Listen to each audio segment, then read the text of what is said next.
بسم الله الرحمن الرحيم. الرحمن علم القرآن خلق الإنسان علمه البيان. الشمس والقمر بحسبان والنجم والشجر يسجدان.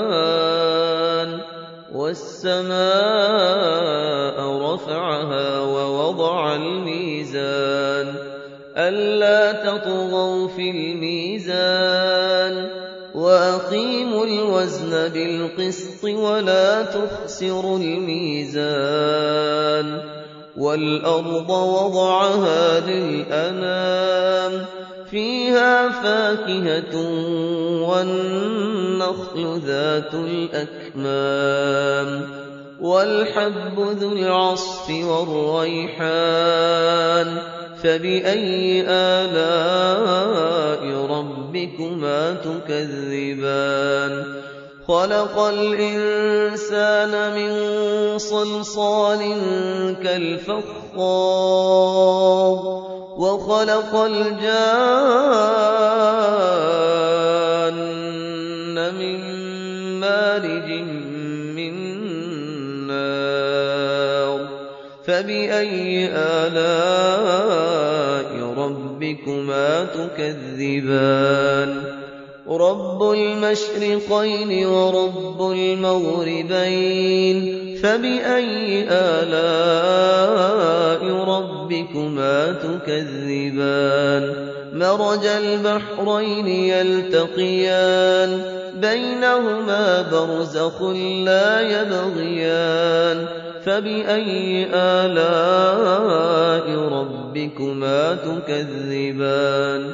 يخرج منهما اللؤلؤ والمرجان.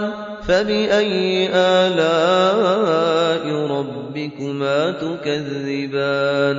وله الجوار المنشآت في البحر كالأعلام. فبأي آلاء ربكما تكذبان؟ كل من عليها فان ويبقى وجه ربك ذو الجلال والإكرام. فبأي آلاء ربكما تكذبان؟ يسأله من في السماوات والأرض كل يوم هو في شأن. فبأي آلاء ربكما تكذبان؟ سنفرغ لكم أيها الثقلان. فبأي آلاء ربكما تكذبان؟ يا معشر الجن والإنس إن استطعتم أن تنفذوا من أقطار السماوات والأرض فانفذوا لا تنفذون إلا بسلطان.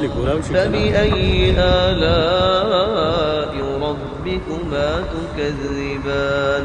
يرسل عليكما شواظ من نار ونحاس فلا تنتصران. فبأي آلاء ربكما تكذبان؟ فإذا انشقت السماء فكانت